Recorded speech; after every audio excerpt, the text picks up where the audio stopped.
There's a question I've had for a very long time, and it has to do with this map. This is a map of the 18 states in the US where Democrats control the legislative and executive branches, or else have some veto-proof majority in the legislature. Democrats in DC often blame the GOP for foiling their progressive vision. When middle-class families see their taxes go up, they'll know Republicans are to blame. But if you zoom into these 18 states, there's effectively no Republicans standing in the way. So my question is, what do Democrats actually do when they have all the power? To answer this question, I teamed up with the Times editorial board writer Binya Appelbaum. Okay, you got my attention. He's been thinking about and writing books about and reporting on this topic for decades. I think, Americans tend to view politics as a competition of us versus them, and they tend to think that if they would just get out of the way, then we can do the things that we want to do. There is no them standing in the way. There's just the we of Democrats and their supporters, and they get to decide what policy should look like in those states, and that is an opportunity for them to implement their vision. For this story, I also delved into this giant document. It is the 2020 Democratic Party platform. If you want to really understand what Democrats say they want, what their vision is for America, it's found inside of this document. This document serves as a guide as we zoom into these states to answer this question. What do Democrats really do when they have all the power? Nearly 554,000 homeless people from the 25 wealthiest Americans shows they're paying little in income taxes compared to their fortunes, sometimes nothing at all. We cannot, in good faith, blame the Republican Party when House Democrats have a majority. There's still very intense segregation happening in all kinds of forms all over this country. Okay, so let's start with California. To me, California is like the quintessential liberal state. From the state legislature to the whole executive branch to most of the big cities, Dems hold majority control. So what do they do with all this power? Looking at California, you have to look at housing.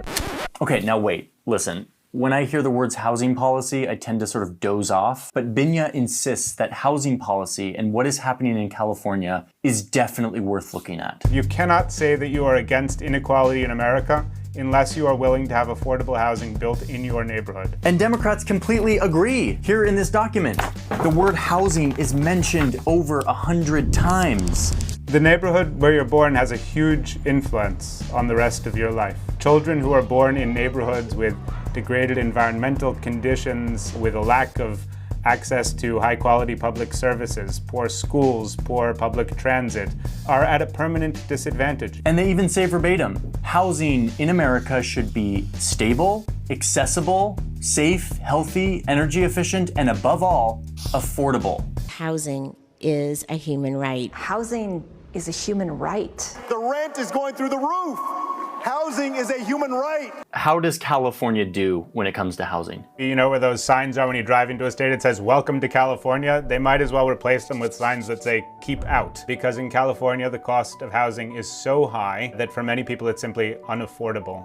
The state has simply, for the most part, stopped building housing. I mean, there are cranes, there's housing going up, but it has slowed down over time really, really sharply, and it is nowhere near sufficient to keep pace with California's population. And so what you have is not enough housing and too many people trying to get it, and the inevitable result is that prices have gone up and away. The median price of a home in San Diego County is now a staggering $830,000.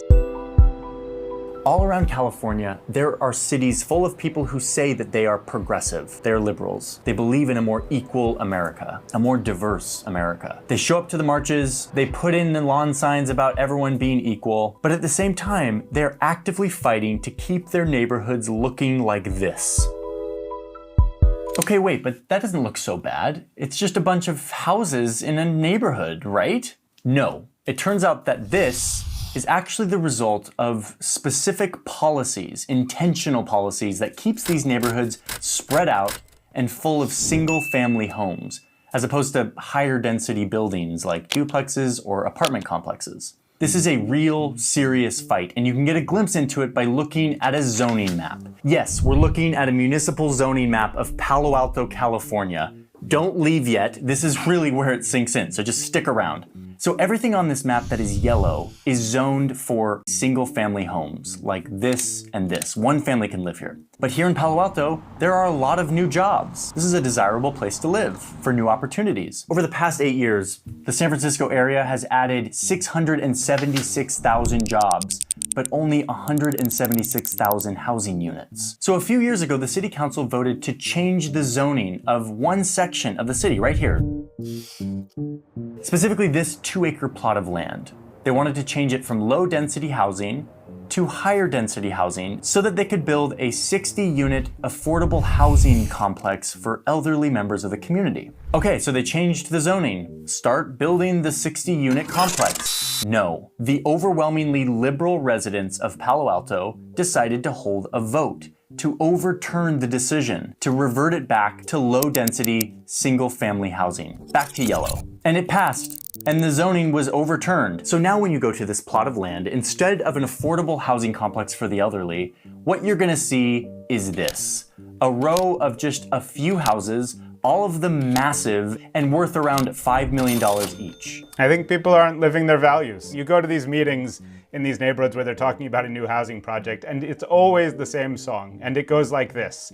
I am very in favor of affordable housing. We need more of it in this community. However, I have some concerns about this project. We have the hearts to do this, but we're doing it wrong, and we're dictating and harm onto the neighborhoods. And then off we go with the concerns, and then nothing ever gets built. This is happening all over California. And the result is that these neighborhoods are so expensive that they keep anyone out who isn't a part of this small group of super rich residents, many of whom bought their properties decades ago, and who spend their time fighting vigorously to keep the value of their real estate assets super high. If you want to keep Palo Alto the kind of neighborhood and community that we all treasure, low intensity, low density, safe for kids to walk to school, you've got to vote against Measure D. There's an aspect of sort of greed here and of nervousness about actually sharing those opportunities. Let's go to another liberal bastion up here in Washington State. The Democratic Party talks about taxation, saying that our tax code has been, quote, rigged against the American people. Democrats all the time are decrying the fact that tax cuts are going to the wealthiest Americans. It is time for a wealth tax in America. Democrats believe in a progressive tax system where the rich pay a larger share of their income than the poor. This is like the most basic policy vision of like a progressive movement. It's front and center in Democrats' policy platform. But if you go and look at Washington State, what you find is that in Washington State, if you look at the state and local taxes that people pay there, less affluent families pay a much larger share of their income in taxes than the wealthiest residents of Washington State. So people like Bill Gates and Jeff Bezos, two of the state's most famous and wealthy residents, are in this lovely situation of paying less in taxes as a share of their income than the poor people who live in that same state. And this is a fundamental inversion of the values that the Democratic Party professes. There's no state with a more regressive system of taxation than Washington State. And I'm talking like the most regressive, meaning Texas, which is like the conservative bastion of like anti-taxes, is more progressive than Washington State, liberal Washington State. How is that real? Oh, and guess what? Other states on our map also are in the top 10 of most regressive tax regimes, like Nevada and Illinois. There have been some changes, particularly in recent years, but the overall situation remains resistant to change. So I am very concerned that at this time, which is a very poor time to disincent people from creating jobs in Washington State, that we're even considering it. From that paycheck that you earn, more of that money is going to state government. And so the effect of that is basically to exacerbate inequality. Okay, so rich liberals don't show up when it comes to housing or taxes.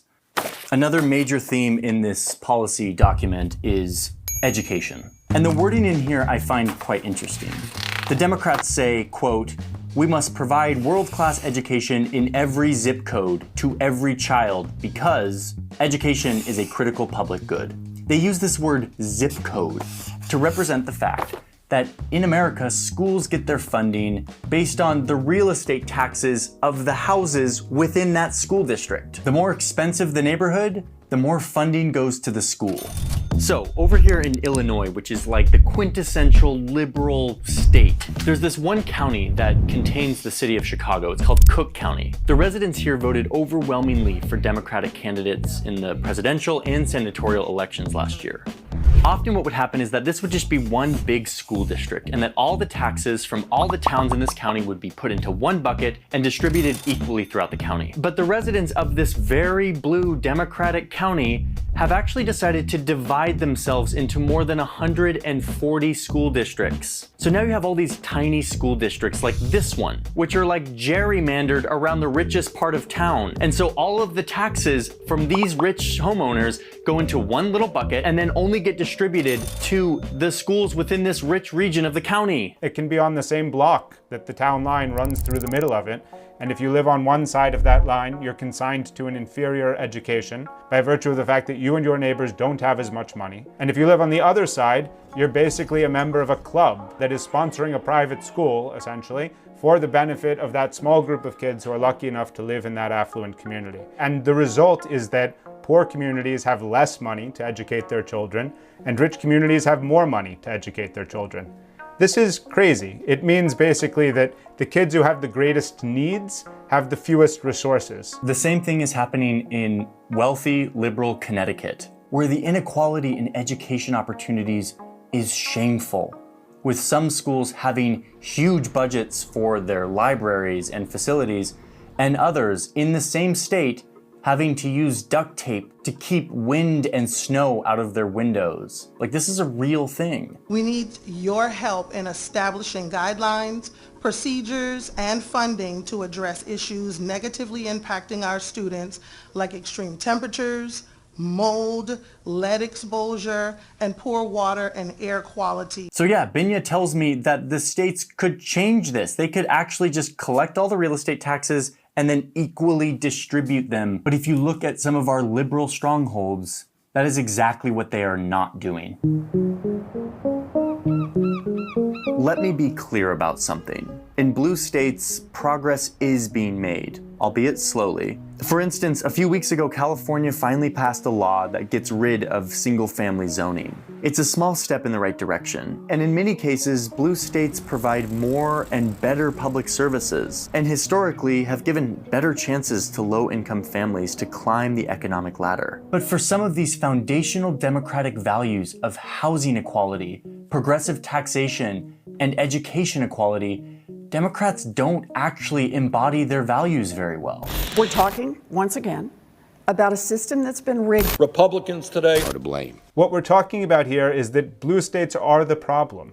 Blue states are where the housing crisis is located. Blue states are where the disparities in education funding are the most dramatic. Blue states are the places where tens of thousands of homeless people are living on the streets. Blue states are the places where economic inequality is increasing most quickly in this country. This is not a problem of not doing well enough. It is a situation where the blue states are the problem. Affluent liberals tend to be really good at showing up to the marches and talking about how they love equality. They're really good at putting signs in their lawns saying that all are welcome here. But by their actions, what they're actually saying is, yes, we believe in these ideals, just not in my backyard. We are not living our values. People who live in blue states, people who profess liberal values, you need to look in the mirror and need to understand that they are not taking the actions that are consistent with those values, not just incidentally, not just in small areas, but that some of the most important policy choices. We are denying people the opportunity to prosper and to thrive and to build better lives, and it is happening in places where Democrats control the levers of policy.